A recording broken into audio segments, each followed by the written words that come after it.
Good morning. Welcome to another production of Veterans for Peace, the TV show. Our guest today is Mark Hughes. He is founder and runs an organization up here called Justice for All. Justice for All. And it's essentially designed to address legislative issues surrounding racism. We like to think of Vermont as being a not racist state, but the fact is there's racism here. Some of it very serious, and there has been for a long time. And it's now the time to put an end to this hangover from the days of slavery, the Civil War, and it just doesn't seem to go away. So what Mark is doing, Black Lives Matter are doing, Veterans for Peace and many organizations are doing, is coordinating, working together, and bringing our own special talents to put an end to racism. There's no point. My educational background is essentially in anthropology. And what anthropology and other branches of science teach us is actually there are no races. There's one race, the human race. All differences in color, different twists and turns to body shapes, types of hair, they are all adaptations to temperature and to sunlight. They are ways that throughout the evolution of humanity, our populations have diverged slightly in how we look, and that's it. There's nothing about intelligence, ability, or anything else. It's just an environmental adaptation. My background, volunteered twice, served 2 tours in Vietnam as a combat medic. No, war is not the answer. I'm going to introduce my partner in crime, Dave Ransom. He'll give you a little bit of background, and then I want to introduce our friend Mark Hughes, who's also a member of Veterans for Peace and is the one who's put this organization together, and to tell us, you know, why he decided there was a need for this here, what they're doing, how you can plug in to the programs and the events that he's working on. Dave? Yeah, I'm Dave Ransom. Let's see, my father was born in South Africa, but they list me as a white man. Anyway, my brother got off the boat in Japan. Wow. They looked at his profile. They said, "Hey, you white man?" Anyway, intelligence. I'm also looking for intelligence.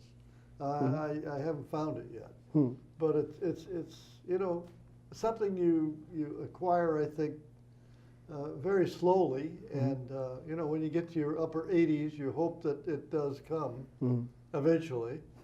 That intelligence, one of the things is the prejudice that we all live with. And gee, that's a hard thing for you know, going through counseling and all that kind of stuff. Serving parishes, it's just, I think the basic thing that's so helpful, if any person, any child, trying to help children realize the prejudices that we all have, but they all aren't the same. They're all different. And I haven't found one human being the same as the other, but getting hold of those prejudices, and holy cow, look at the opportunities we have in the state of Vermont with its openness to people. Jeez, I had a guy, our driveway was 3 inches thick with ice, Dave. You were hoping people would be all right. I drove down to the sand pit, and what did I do? I said, I don't need the winter clothes as much. I'm just going down, get some sand, bring it back. Well, here I am, underdressed. I forgot the right shovel, and I locked the keys in the car. Oh my goodness. Well, here's a guy in the sand pit. I backed out so he could back in. He had a big truck. He gets out. I said, "You got a cell phone?" I called home. He said, "No, don't bother." He says, "I'll take you home."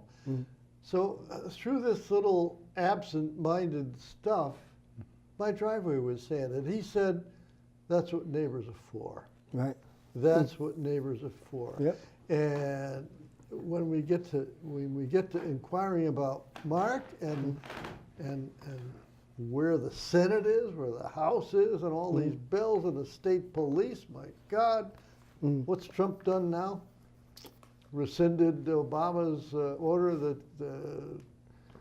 good old Hillary Clinton's bill started back in 1995, equipping the police with all this crap that makes them look like military commandos. Anyway, I'm Dave Ransom. That's a little background on me, and we're ready for Mark. I had a great learning moment. I worked with two other guys. We built swimming pools. These stand above the ground, and some of the in-ground gunite swimming pools. Yeah. And we were a good team. These 16-foot swimming pools, we could put in as many as 3, even 4 a day if we worked into the night. Yeah. We were good. We were fast. We did great work. Yeah. Clark is pure Seneca Indian.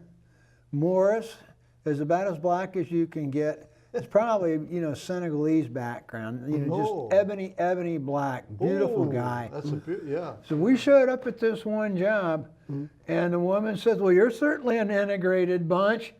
And Morris said, "Yeah, we even got a white boy." I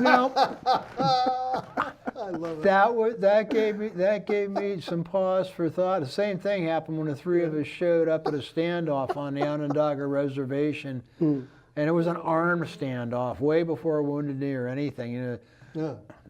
Basically the Indians versus the state police, cowboys, just everybody down there. And the chiefs are coming along, sort of inspecting the troops, and all of a sudden the chiefs stop and they say, "Gentlemen, what are you doing here?" And Clark says, "Well, let me explain. This here's my one friend, super N-word, and he's here for a little bit of payback and respect. And this here is my other friend, Americong. He comes from a long line of Indian fighters. In fact, he just got back from what we all call Indian country, Vietnam. And I'll let him speak for himself." And he said, "What do you have to say for yourself?" I said, "I descend from Shields, Rosses, Tiptons." Tipton really threw him because he led the Trail of Tears from Indiana out to Kansas, and about a third of the people in his charge didn't make it to the other end of the trip. Wow. Yeah. So I'm qualified as descended from real Indian fighters, whatever. And he says, "What are you doing here?" I says, "My family's got a long history, including me, of fighting on the wrong side. Just for once, I want to get it right." Interesting. And he said, do you understand what can happen here today? And I just looked at him. This is Chief Big Bear from Michigan. He was big. He was like about 6'5" or 6", huge guy. And I said, "Yes, it's a good day to die." Yeah. And everything just stopped, and just a couple of tears went down. He said, "You're willing to do that?" And I said, "Yeah." So what came out of that was I got drafted. I was enlisted in the Army, and I got drafted. I am now legally, officially on the book as being Onondaga and Seneca Indian by right of war. But you don't look So, I mean, there's a lot. You never know, right? there's a lot of little stories like that all of us can bring to the table. So at this point, Mark, tell us about Jobs for Justice. How did this come about in your mind? What did you do to get it going? How do you work? How can people plug in, and what are your current activities? That was like 5 questions, I think, at least. Wasn't it 5 questions? Yeah, because we're leaving. You guys are leaving, show. right? I got 10 more. That's Hey, we got you centered. You're perfect. You know what you. Oh yeah, I'm right there. You don't need us. No, I just want to thank both of you for inviting me back out. I know the last time I was out, it was probably over a year ago. Yeah, we were here having some good conversations. Boy, our pleasure, Mike. Yeah, so it's good to be back out. Well, it's good for us to get caught up. The other thing is just to just to offer some some background on what Justice for All is doing and where we come from. And how did where did it come? Yeah, how did it get here? More questions. More questions. So I think that a great start on it is just to reiterate that one of the things that we've always been focusing on is advocacy, research, and also education. So this whole idea of what is institutionalized racism specifically within the criminal justice system, or what is systemic racism, if you will, and what does that look like? And I think it's the distinction is really important because there's a lot of discussion and there's a lot of fear. I think worse than being a racist these days is a person just being accused of it, because I hear a lot of people saying, I'm not a racist, I'm not a racist. Well, that's not really the point here. When we talk about institutionalized racism, we have to talk about not just 1619 when the first African was offloaded from a boat in Jamestown, Virginia, but you have to think about all of the things that led up to the institutionalization of black and brown people in terms of their bondage in this nation, and not just slavery, but post-slavery activities, the big white backlash after the turn of the century with Reconstruction, which led to Jim Crow, which led to lynchings throughout the South, which led to the civil rights movement, but all of these things and how the fabric of the nation is really it's permeated. It's interwoven with this with our history, and we haven't really talked about genocide yet, but of course that's a big part of it as well. So when the question is well, how do you see it and how do you know it's there? A lot of times you may not, unless you really pay attention to what's going on. Yeah. Sometimes you need to dig and find those numbers. You need to find out, what's driving. Say, for example, wealth in America. The average wealth of an African American in America is 1/10 of that of a white person in the nation. You look at the criminal justice system, which Justice for All was founded around. You find that within the criminal justice system that there's probably 75%, if not 80% of those who are incarcerated are people of color, not just African Americans, but also those who are other folks of color. And represent about 12% of the population. African Americans represent about 12% of the population, absolutely. So there are a lot of twists and turns that go into that, but I just want to refocus and go back into just what is Justice for All? Justice for All is an advocacy, a research, and an educational organization. What we do is we have a lot of community outreach activities that happen on a regular basis. We conduct film viewings. Sometimes we have outreach activities like potlucks. Sometimes we'll have maybe a game night. We'll have folks come in from the community, elected officials come in. And ask them questions, provide them information to educate them about what some of the challenges are. Where that has led us over the last several years is it's led us into the legislature.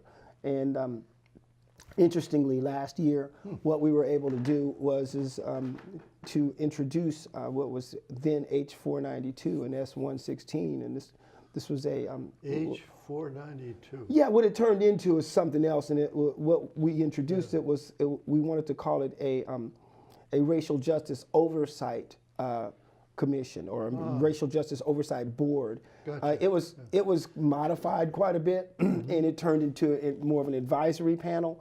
Yeah. And I think the outcome of that panel today is feeding into our next iteration this year, and again, we've come back and we're asking for an equity commission.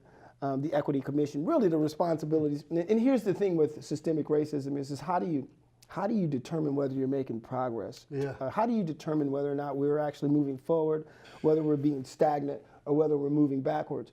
Well, let's talk about what we've done with law enforcement, okay? Right here in Burlington, in South Burlington, as well as Winooski and UVM.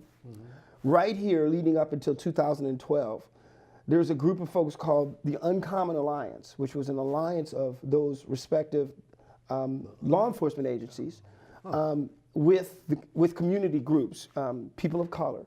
And what they determined is that it would be a good idea to begin to collect data. Let's collect data on, what is the race demographics of folks who are being stopped by law enforcement? Are they, what is the race demographics of folks who are being searched? What is the outcome of those searches? What is the race demographics of those who are being arrested when they're stopped or just cited when they're stopped? So this was enacted in what we called, I think it was 134 in 2012. It's right in the statute. The statute is Title 20, 2366, is race traffic stop data, and also the fair and impartial policing policy. So what we learned from that is we've got 79 agencies now that are collecting all of that data. And we're able to look at that data and we're able to tell whether or not we're making progress because we can see those numbers, whether they go north or whether they go south, okay? State police, which is 33% of all of the law enforcement in the state, and they cover 90% of the landmass in the state, are doing it the best. But all of those other 70-some agencies are doing it. So, and what does this really say? What this says is that we have the ability, you know, even in a large apparatus like, you know, this public safety apparatus, to be able to, across the entire state, all 14 counties, to be able to gather data, not so much only look at outcome, because it's easy just to look at a number and say, okay, we got 1% of the population is black, 10% of the prison population is black. The question is how does that happen? How do we get there? How do we, so what we have to do is we have to measure those decisions that are being made along the way. So we figured that out with law enforcement. And right now, as a result of that panel, I think we've come to conclusions, and this is from internal discussions from that panel, because I co-chair what we call a racial justice advisory, racial justice in racial disparities in the criminal and juvenile justice system advisory panel. Say that twice. And what we're coming to conclusions on now is yeah, we're probably going to need to statutorily mandate that data are being collected, you know, with our state's attorney's offices, within our defender general's offices, with our judges, and even in the correction system. But that's just the criminal justice system. Then we also need to start talking about housing, about education, about employment, about health services access, about economic development. So this is a mammoth of an endeavor, but it's one that's worth endeavoring to make this, to begin to make this movement in our society. And here's the thing is Vermont is out on the cusp, right? We're not cutting edge, we're bleeding edge, because what we've done is we've figured out how to gather the intestinal fortitude to have the conversations. You know, we've already acknowledged in our legislature that this exists, that this is a real problem. Like in our, you know, from 2012 leading all the way up until 2017, this last year, we've been, you know, we've moved legislation, we're right at the brink of moving even more progressive legislation that specifically addresses systemic racism. Now, I don't know, you know, and I'm not a researcher in a true sense, but I don't know of any other states that are out there on the edge saying, you know, systemic racism is an issue, and we know we can't legislate it away, but what we can do is we can take certain actions towards legislation that would provide a good groundwork. The other thing is you know, and you talked a little bit about you know, some of the decisions that the president has made to begin the process of militarizing once again our law enforcement. That's just kind of the tip of the iceberg, and we don't clearly, you know, when you start talking about something that's systemic, you know, I think it would be short-sighted for us just to stop it by just looking at our president, our current president.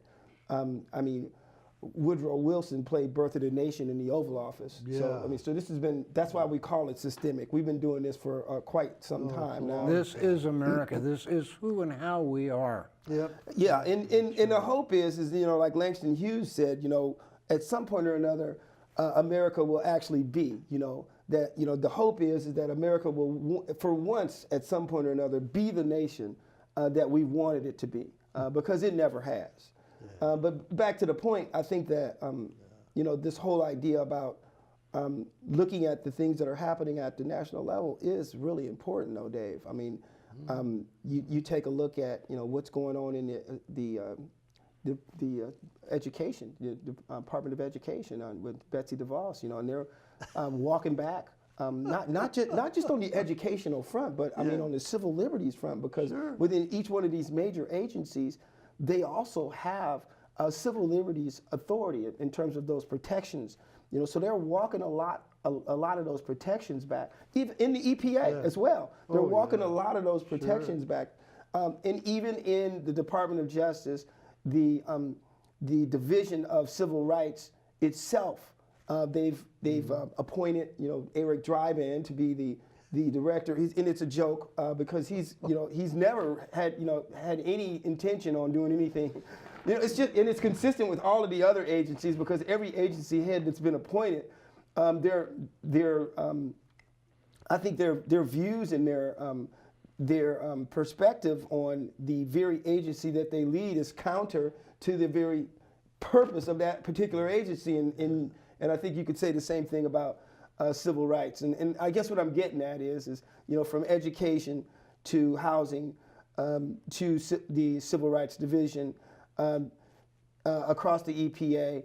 And of course, and the thing about EPA, and a lot of folks, you got to understand this intersection, is that there's a direct correlation to this whole idea of environmental protection and the civil liberties of people of color, okay, and those who are poor. Because if you look, 30 miles from a coal-firing plant, you'll find people of color and those who are poor. That's it. Okay.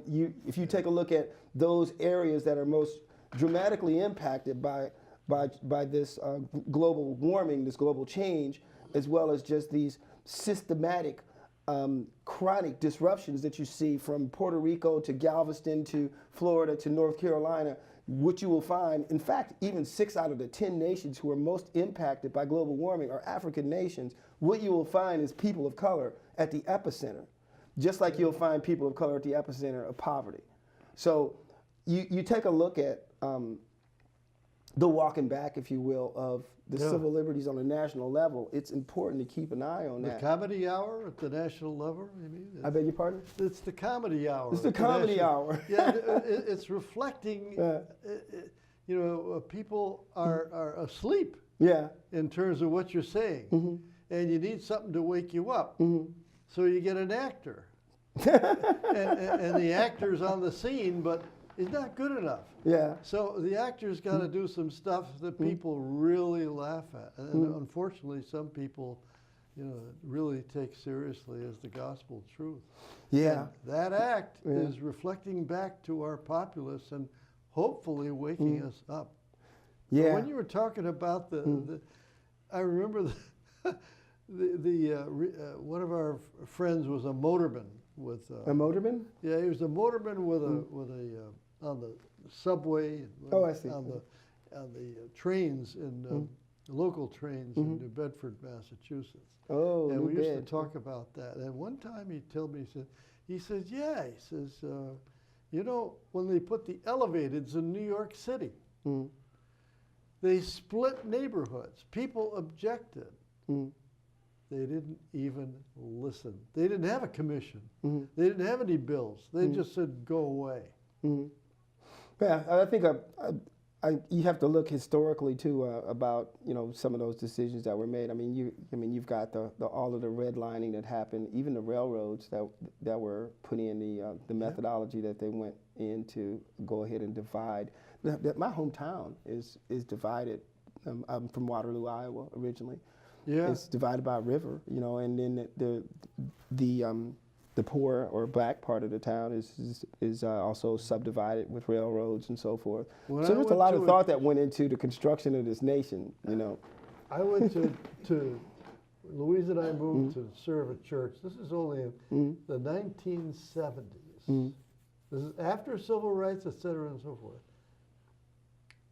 And I sat down with these beautiful people, just gorgeous people, and we were looking for a house. And I experienced it.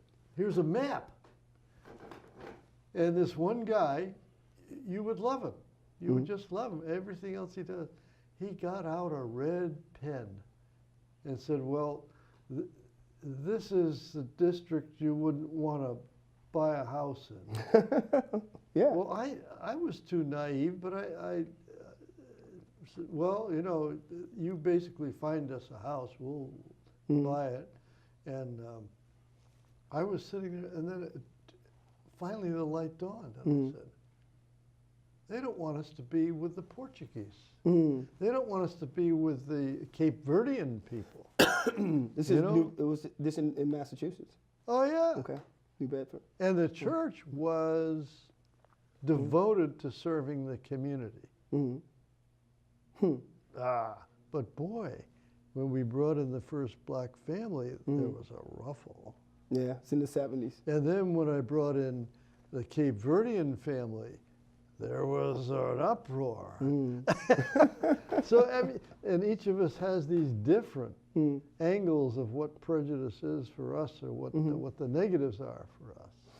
Yeah, doesn't it seem though like there's this, well, at least in my world, I think there's two ways that we're looking at this thing. You know, one, again, you know, I talked a little bit about, you know, that's systemic, okay? Yeah. And you know, then you got this, you know, what I like to say is just this, you know, just a outward, more of a, what do you call it, a discriminatory type of action or behavior or something like that. Popular culture aspect of wrong thinking. Yeah, well, I guess what I'm getting at is like there, you can, you know, I think one of the things that I found out with white people is that it's very difficult for them to understand systemic racism because they don't necessarily experience the impact of it on a daily basis. And that's what you're doing with your group. So so as soon as you say racism, you know, this usually it's this visceral response. The first thing you get is, "Well, I'm not a racist." That's the first response. Right. Which could be true or it may not be true, but it's not, whether it's true or not, it's really not the point. Okay, the point is that societally, you know, when you talk about economic and political power, you know, if you start thinking about, you know, what Dr. King was talking about, you know, after 63, because a lot of folks, especially white people, they like to have this conversation about, you know, I have a dream, and they like to talk about the civil rights movement, and they like to talk about all of the progress that was made. The dreamers. Right. But later, you know, after that, you know, what began to happen, because you had the Housing Rights Act that was passed in '65 and so on and so forth. But like when you start getting into like '67, Dr. King starts saying, well, wait a minute, you know, we need to start questioning this whole thing because, you know, we've got a lot of poor people in the United States too, you know, and we've got this thing called the military-industrial complex where money is being siphoned away from where it should be allocated. Okay, so he began to put this thing together, and he had this famous speech called "Where do we go from here?"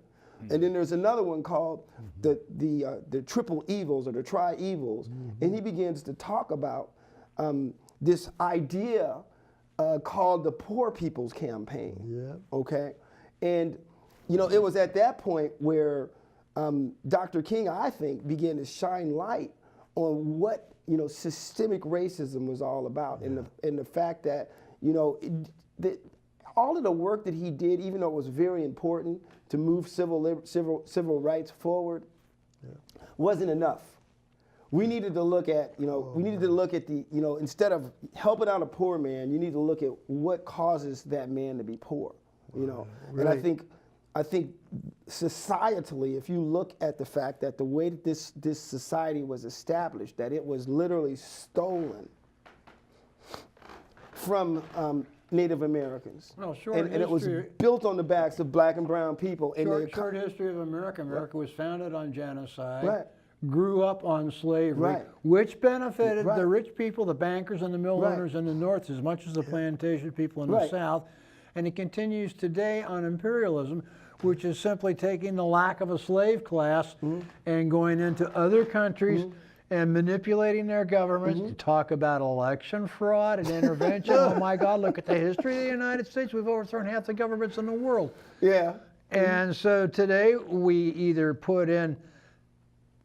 manipulate elections and get our people friendly to our business in, If we're not successful at that, we pay and create agitation in the streets.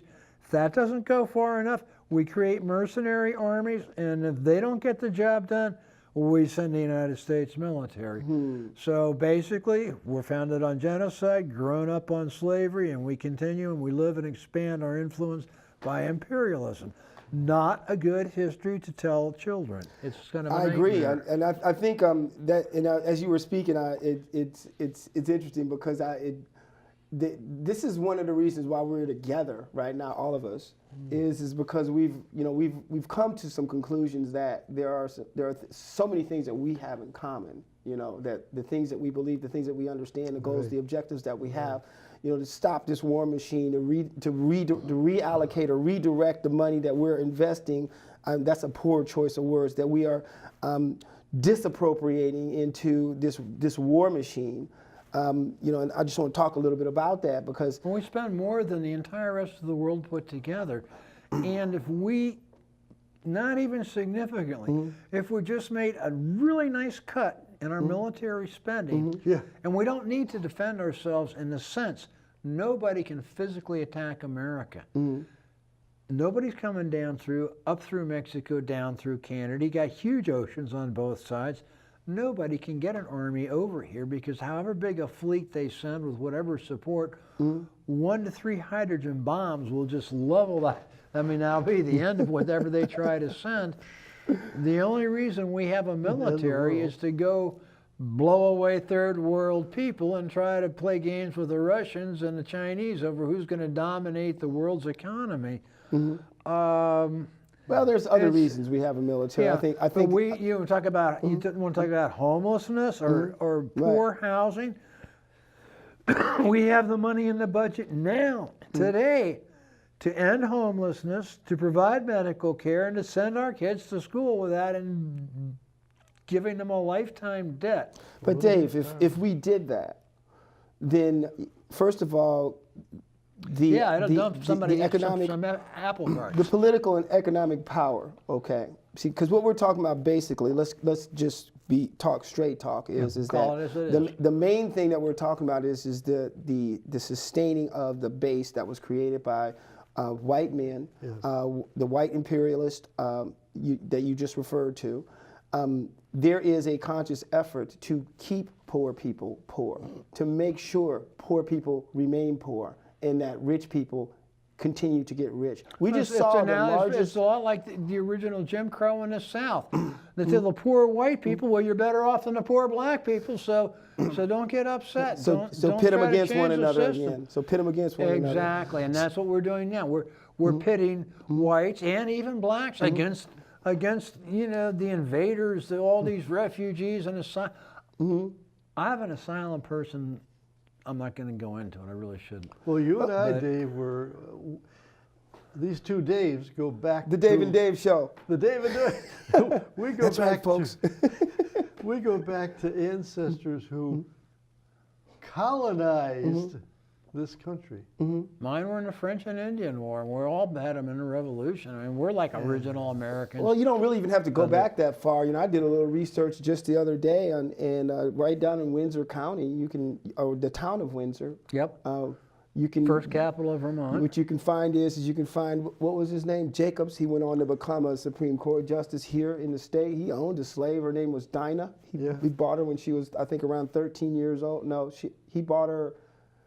Right around the turn of century, like I think it was like 1893, threw her out because she became blind and quote infirm, and then the town of Windsor sued him because they had to care for her. Okay, this is all in records.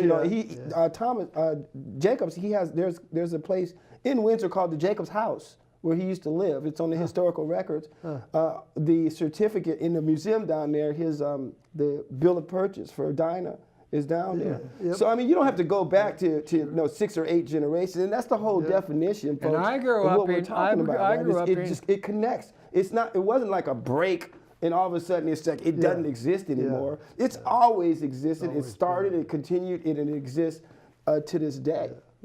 If you back to the conversation that we were having on the military, I just wanted to say that one of the purposes of the military is to take, again, just like the largest transfer of wealth that has occurred in history since the slave owners were bought out after the emancipation. Yeah. That's right, the federal government paid former slave owners billions of dollars, okay? That was their reparations, okay?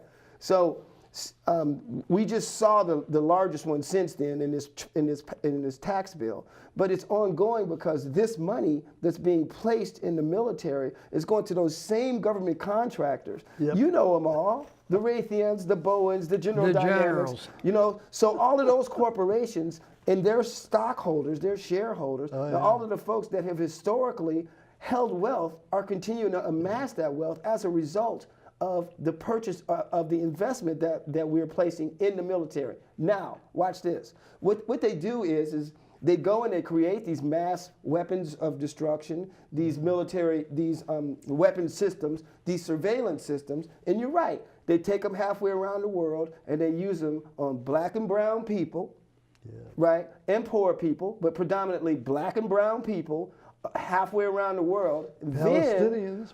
Then we bring them back home and they trickle down into our country, into our prison industrial complex, as well as our law enforcement, as you just said. And again, they're used on black and brown people right here at home to kill them, to incarcerate them, or to survey them, as well as poor people, obviously. Yeah. So there are large ramifications. Not just this whole idea that we have a war machine. Okay, the question is when you pay for something, where does that wealth go? Where does that money, that $56 billion, this particular session or this administration? That's the great thing about the military-industrial complex. Sure. If you make it and you get everything up to inventory, then you got to quit making it. Then the money stops. So you've got to have a war. You've got to use this stuff to keep what they call pull through. You got to. You're going to keep pulling it through the factories. You got to blow it up. What a wonderful business! It's like make a car, wreck it, make another one. Whoa! So what this does is it continues to oppress those who are black and brown, kill and oppress those who are black and brown and those who are poor. Okay, not just in our nation but across the world. Yep. Okay, it siphons the resources that could be allocated towards investing in their health, their future, their lives, okay? Their equality, their equity, okay? It siphons that money, and what it does is it places that money right in the coffers of the folks who need it the least, okay? At the same time, what it's doing is it's creating a systematic method of controlling or eradicating black and brown and poor people. Because at the end of the day, if I can rob you of health care, I'll rob you of life. Because statistically, you're going to have a shorter life, right? Now, how sadistic is that? How immoral is that you got people sitting around making decisions on how long other folk live or whether or not they live or not? I think a very big part Actuaries. a really big part of the problem.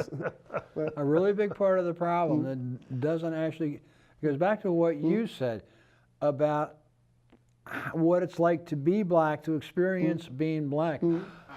I was fortunate, I suppose, to have grown up as a small kid in Cincinnati, Ohio, and just as a matter of who was more like the next neighborhood over, but a lot of people in our school, I had black friends. I never really thought about it. Racism. Oh, he's going to give us the black friend story. No. That was never an issue. That's my friend John and the story about White Castle hamburgers. Oh my God. My I best love me some friends White were Castle. Okay. Oh, yeah. Now you're talking, right? Now you're talking. So White we went out Castle. to try these little 12-cent hamburgers. It was and our friend John Chambers, who happened to be black and happened to be our friend. Okay. They said, yeah, welcome to White. Oh, he'll have to eat in the car or he can't come in. So one of the kids' parents had a mimeograph machine, business. So we plastered the little tiny town of Marymount with these nice little broadsides that said, "Don't eat it, white asshole." And we were in there. Did they beep that out or something? We were in there with the principal, our parents, the white asshole himself, and some town officials. And I told them, no, this is wrong. We'll keep putting them up. And we didn't integrate them, and we kept putting them up, whatever. There's two other interesting thoughts. Skeet Bibb was the Skeet Bibb, B-I-B-B. He was chapter leader of the Harlem chapter of... His name was Skeet? Skeet. K-E-E-T. Wow. Skeet Bibb. Sounds like quite the guy. He was. You're going to organize Vets Against the War in Harlem. Your community service is going to be ending the really bad drug dealers. You're going to be tough. So he says, I'm going to show you something, bro. He says, once you walk in this bar, he says, I got your back. I'll be in 2 minutes. I walked in this bar, and it was raucous. And people, I walked in, it went dead quiet. It was like I farted in church. It was just, you know. Is it a black bar? It was black. That's probably why it was quiet. They saw you walking. I did. And finally, this one guy, this giant stood up, and he kept standing up and standing up. He was huge. And he says, excuse me, little white boy, you be lost? And I mean, everybody is. I mean, if looks could kill, I'd be dead. And Skeet walked in and said, he's with me, guys. He's with me, guys. He's a commie like me and most of you. So this one, yeah, he's good. He'll fight with us. He's on the revolution. Then we're all friends. We're all sitting down, having a great time, no problem. Before that, in Germany, what racism in the army in Germany? What part of Germany were you in? Around Augsburg and Ulm. Augsburg. I love Augsburg. So, ja, ich spreche ein bisschen Deutsch, aber nicht gut, but... that's the only word I know, Bissen. No, I'm just joking. Sprechen klein Bissen.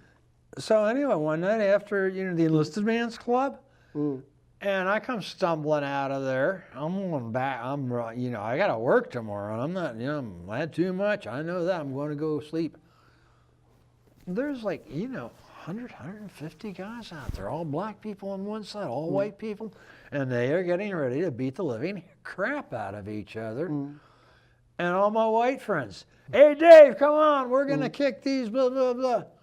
And all my black friends, hey, Dave, come over with us, show us who you are. I'm like, there's no choice. This is like, I said, you're all nuts, have a good rumble, and I just left.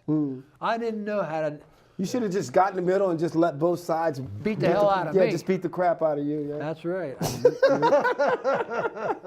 You're probably right. And I probably would have got the crap beat out of me. But the whole point of it is,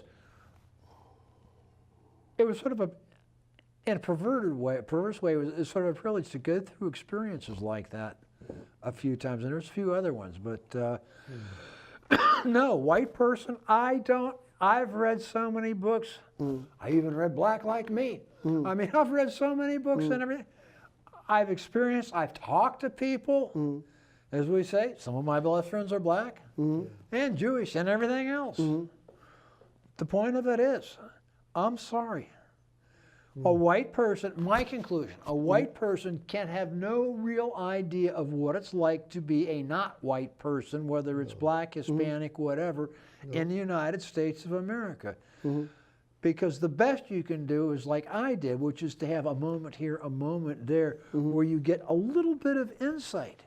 But to walk your whole life through the racism of this country, I'm sorry. No. You can't say, I understand, because you never will. I think I can agree with that, Dave. That's an interesting insight. And I think what's even more interesting about it is just, again, where, if you notice where the conversation landed is what we're talking about we're talking about explicit racism is what we're talking about. That's the word I was searching for earlier. We're talking about explicit racism right now, and we see that. And what we have to understand is that our explicit racism is a product of the institutionalized racism, because whether you guys knew it or not, you were raised to believe and to understand that your white brought you privilege, right? Even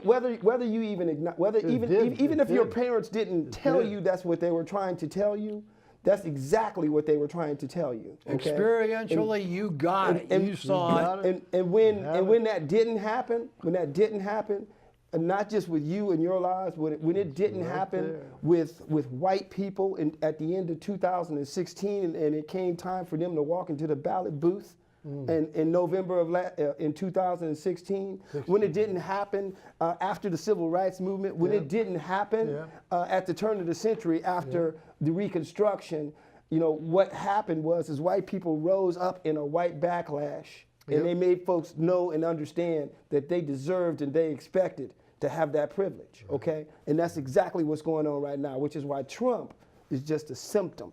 So what we're talking about right now is we're talking about systemic racism, okay? Those are all good stories, and we've got a lot of them, and I've got a lot of them. But the truth is at the end of the day, our small acts in those particular situations, the small decisions that we make, and the outcomes of those, although noteworthy, don't really move the needle in making a real change in who we are as a nation, okay?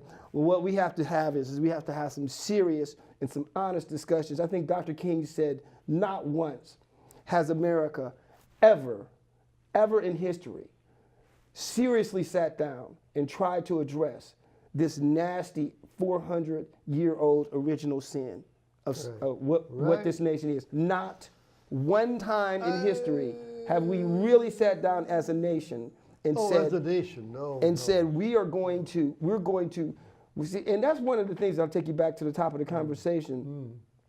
That's one of the things that's interesting about what we're trying to do legislatively. And yes, there's a lot of research that's going on. There's a lot of advocacy, and there's a lot of education that's happening. And there's some legislative work that we're doing as well. But what we need to do is we need to do things that are institutionalized and that are memorialized in terms of how we address racism. In other words, we need to do things that our children's children will have the ability to identify and look back on, and our stories are not good enough, okay? What we have to do is, because when you put something in that statute, that's why they call it a statute. You go and you take a look at Title 2366, you can tell every single time that statute's been changed in history. Tell us about 23. I don't know about 2366. Oh, this is just about data collection and fair and impartial policing policy, just as an example. These are just examples. So if you go in and you go into an administration and you say, well, we're just going to create another position, that's one thing. But when you change the law, that's another. When you make a decision in a court, that's something else, So I think what we have to be thinking about in terms of how we address systemic racism is creating a legacy in terms of how we how we are remembered. That we, as Dave said, be on the right side of history here. This is how will we be remembered as a state? How will we be remembered as a nation in addressing systemic racism? Now, it's a very, very difficult discussion because most white people are not impacted by systemic racism, so they don't feel, they don't feel the effect of it. Therefore they don't think about it. I mean, whereas you can at some level, most of us are aware that we benefit from it. And on some level, that's perfect. On some level, most of you are aware that you benefit from it. Whereas you have people of color, they may get refused housing. They may have substandard health care. They may have those people. Exactly. They may have family members who probably died earlier than they should have. Both of my parents are dead. They both died at 65. Okay. So there's a lot that goes into. There's a lot of unpacking that goes into what it is we're talking about. But here's one of the things that help. I'm not suggesting you rush off and try to accomplish this, but one of the things that I've experienced is when other becomes you. That's one of the things that. So when you get down to a point to where when your children marry folks that don't look like you, when they start having babies, that don't look like you. When you start having family members, Look you who's know, coming for dinner. You know, look who's coming to dinner. You know, when that baby is adopted, I got two white little boys. We're into that. One's 2 and one's 4. You know, but when you start having, you know, when that impact is felt, when you know, it's good that some of us have white friends, and we got, you know, that you have white friend stories, and that's great. But when your family starts I don't have changing any white colors, friends. What do you mean? or black friends, sorry. But you know, but when that hits home, you know, when your son brings home that girl, or when your daughter brings home that man, Yeah, when yes, your sir. daughter has that baby, when your granddaughter marries that, and so on and so forth, and you begin to understand that, and, you know, and somebody puts that baby in your arms, you know, and you begin to understand that this is your issue. You know, I heard somebody, Dr. King said, you know, an injustice everywhere, anywhere, you know, it serves as injustice everywhere. And I think that we have a hard time understanding how interconnected that we really are as people until it becomes visible, because for some odd reason, because of the fabric of this nation created by systemic racism, the first thing we see is color. Even those of us who pretend like it's not so, and we say I'm colorblind and all that other garbage that people like to talk about. But when you see that baby, the color of that baby, and it's put in your arms, that's something else. So yeah, we got some work to do. I think that Ours is now dancing. I was gonna, you know, finish up with just saying that you know, I'm really proud of what law enforcement has done in this state, you know, to some degree. Yeah, and is there real confession, self-admission, and say, yeah? No, you don't know, get crazy we now. gotta Come on, no, do no, something no, about nothing it? like that. Are you But getting that support? well, there's a committee, you know, that we have, and we have conversations on a regular basis. But let me tell you the good things that they did, okay? What we were able to do. Now, it wasn't like they just jumped up and just did it. You know, there was some pushing and pulling, but Not my problem. and it's still ongoing. But just let's look at the product. Right now, there's a place where you can find 79 agencies' data, you know, for race data collection. Okay, and it's like, you know, who was the color of the person I stopped? You know, did I cite them? Did I give them a ticket? Did I arrest them? Did I check? Did I search them? That's all of that racial stuff. profiling, Mark. Yeah, it could. That's a whole nother conversation. I'm not going to go there right now. But what I'm saying is the data are there. It exists, right? Which means the law enforcement officers, Dave, they know that they're being watched, right? And they've also begun to train, so they're beginning to think a little bit differently, because in the back of their head, they're thinking to themselves, well, yeah, this is that. You know, so maybe I shouldn't, so they're at least And it's making part of their some, evaluation, and they're cognitive of that. and there's also policy, you know, that they're being held, and there's professional regulation that's coming out, and all of that stuff, when it goes together, believe it or not, it does impact systemic racism in law enforcement. It really does, and it will continue to do so if we maintain it, if we sustain it, and if everybody continues to watch it, okay? Now, let me just stop right there, because what I'm getting at here is like, that's progress.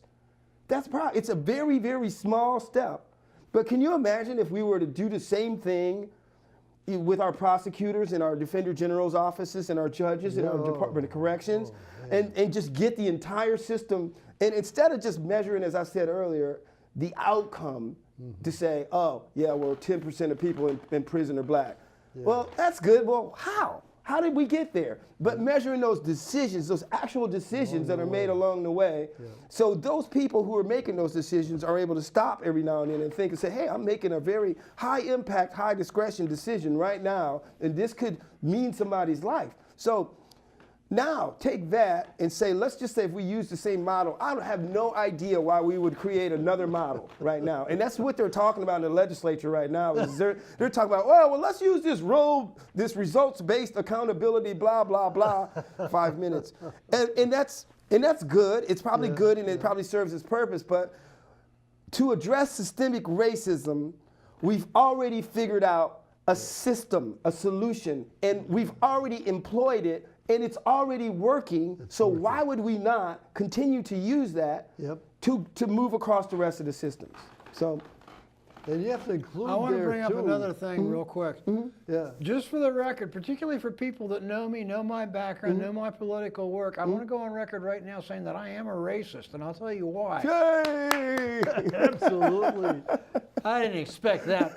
I haven't met No, I anybody- love it. I love it when you guys I come haven't out. met anybody who isn't. The point is this. If I meet somebody, even in like very highest end of medical technology invention domes, and I've worked in those places a little bit. Yeah.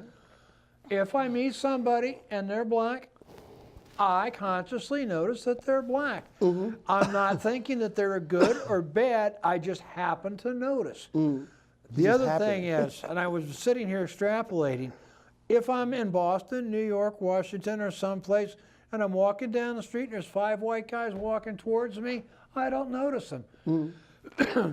Or walking behind me. If it's 5 black guys, I'm a little uneasy. I'm sorry. That is.